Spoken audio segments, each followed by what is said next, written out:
Thank you, Julia. So we're going to talk about what's next. The what's next is going to be what you decide to do. Whether you're starting out, and of course, we just heard from a seasoned pro who has over 20 years in experience. So definitely making sure that you connect with others who can help you and can be able to share their business journey. They can also be able to give you some business insight. But you also want to look for ways to be able to grow and to be successful. But to be able to do that, it's all about community. I am an ecosystem builder. So I'm glad that Discovery Club did mention that, making sure that you're connecting with others who can really be able to give you some valuable tips and tools. It's definitely going to be something that I highly recommend as some of your next steps. But keep learning. We learn by making sure that we employ the right information. But remember, one of the things I always like to say, make sure that you're not just taking in so much information that you're not executing. Because what tends to happen is we can get into that funk of called analysis paralysis because we've taken so much information that we don't know what to do next. But we want to make sure that we have some things that's some type of guideline to be able to really be able to help you. And reading is one of the things that can really be able to help you to do that. These are some of my favorites, but they've been so great, and ones that still tend to go back to when I'm feeling a little bit on like what to do next, to be able to empower yourself. Because let me tell you something, entrepreneurship can be a lonely journey, but one of the things is this is why it's so important to make sure that you connect with others that's in your community. And just like the Discovery Club mentioned, making sure that you connect with others online, they can really be able to help guide you on what you should do next. Really understand, what do I need to offer in my business? Go to the people, because a lot of times is we're putting out services and products that we think that they want, but really asking them what is it that they need, and that's how you're going to be able to create that cash flow in your business, which is very key. But some of the books that I love, I'm just going to name a few off of here, is How to Be a Power Connector. That is one of the books that I continue to be able to read, and I'm actually reading it right now.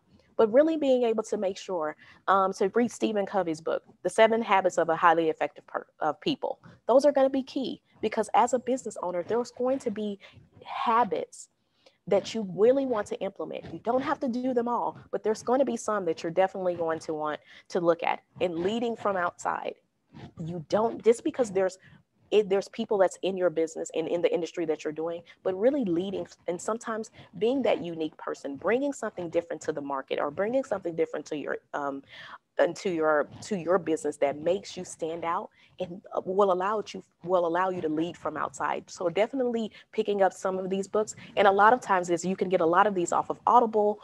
There's a really resource, and if you can pick up some of these things, looking at your local libraries and other resources that are on the ground that can really be able to help you to make sure that you're continuing to read the right information, but not overloading in the information that you're not implementing it. And I'm all about a challenge.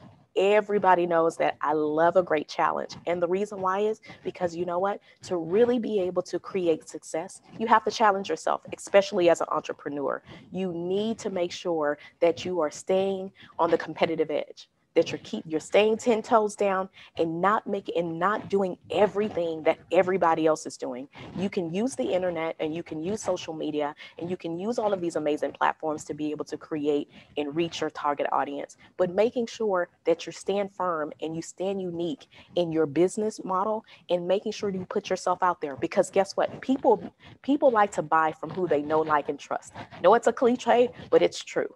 When you feel like that you know the what's behind the business, or even see the business owner, it adds a bit of nostalgia to it. So if you are a service-based business, especially for those for consultants out there, or for those who have product-based businesses, start putting yourself out there. Challenge yourself. If you've never got online and talked about your business, turn that camera on and just be yourself. That's going to be the way that you're going to attract new people. And so that can ultimately attract new leads. And those leads don't even have to be where you live. The internet, the technology has made it where people can pay you from anywhere in the world. Passion is key. And it's going to be a habit that you're going to need to be able to create a sustainable business, but even as a leader, because guess what? People like to be able to see and know and work for people who they know are passionate about the work that they're doing. So for me, I have a team of people who help me. Even though we lost power in the beginning, my team helped pull right back in. So I didn't lose focus. So I can still be able to come here and be passionate about the work that I'm doing, because this is a lifelong journey for me. Yes, it's a business, but this is something that I said, you know what can I do in the world that's going to be able to leave an impact when I'm no longer here? And this is what I'm doing. And so as a business owner, is it a long hours? Is it a lot of sacrifice? Will you miss some of the family gatherings? Do you have to come up with some social media content? Do you have to figure out how to be able to get that startup money that you need? Yes. But at the end of the day, remember, you're doing something that's going to be able to create wealth for you and your family. It's going to be able to employ others. So make sure whatever you're doing, even though this sounds like a cliche, I know people always say this, when you're doing what you love, it doesn't feel like work. I love what I do. I love what I do. So I want you to be passionate about what you're doing, because guess what? When people see passion in you, then they want to support you, and many want to purchase from you. And entrepreneurship is definitely probably one of the biggest risks that you'll take. But without risk, there's no reward. So you definitely want to make sure that you get into a position where you learn and be able to analyze what risks to take, because we want to take calculated risk, not risk that doesn't make sense to what your business is and what your business bottom line is and where you're trying to go in your business. So as an entrepreneur, that's why it's so great to connect and show up for webinars and things like this that the embassy is offering, because guess what? It allows you to be able to connect with other people who've already went before you and took risk, so they can give you resources and they can give you feedback on what risks they think that you should adhere to and maybe what not. So definitely making sure that though you analyze the risk that you're taking, but remember, entrepreneurship is a risk that, you know what, you can create something amazing for not for yourself, but your community. So take those risks and trust yourself. I don't know. I don't have it all together. I'm learning like you guys. Like I told you, I come from very humble beginnings. I'm the first entrepreneur in my family. I'm the first woman entrepreneur in my family. So I had to trust myself. I left what I thought was my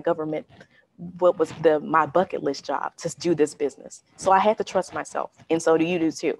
So remember, it doesn't matter how uncertain that the times may come. Things are not always going to be, there's going to be highs and lows. That's life, but that's also entrepreneurship. And with entrepreneurship, every single day is different, just like life. And just like one bonus tip before we go into Q&A, remember, your financial destiny is tied to what you do right now in your business, but not just in your business, but what you do in your personal business. How you manage your household is going to be key, because guess what? You want to take those same habits. Remember, we talked about that. You want to take those same habits and do it in your business, managing your finances, understanding how to live on less when you're trying to build your dream. That's going to be key. And it's okay for a time. And don't feel like you have to keep up with the Joneses. Don't feel like that you have to keep up what's going on with what your competitor's doing, because you don't see their bank account or their budget. And they may be over budget, or they may not be making any money at all. So making sure that the journey makes sense to you in business is definitely going to be worth it. And remember, your financial destiny is going to allow you to really be able to create other things, because remember, entrepreneurship is great and we want to see our goals happen. But what we want to do is make sure that South Africa, Namibia, and I want to do business with some of you guys. So I'd love to be able to see where your business are going. How can I help you being a person over in the US? Because I love to be able to work with small businesses and to be able to give resources back, like Discovery Club mentioned. So remember this, guys, that your business is important. And today, if you're still a hobby, make it your business to start a sustainable business. And you can do it. It's going to take time. Keep a positive outlook. Every day is not going to feel like a positive day. But remember, at the end of the day, that you're creating a successful business, not just for yourself, not just for the people who are going to work for you, but for generations to come. And so I will close this out before we turn over to Q&A with a quote that I love. And I'll just give you a little bit of it, because I definitely want to get to your questions. We need to accept that we won't always make the right decisions. But remember, the decisions that you make, and if it's the right ones, you'll create a life and a business that will outlast you.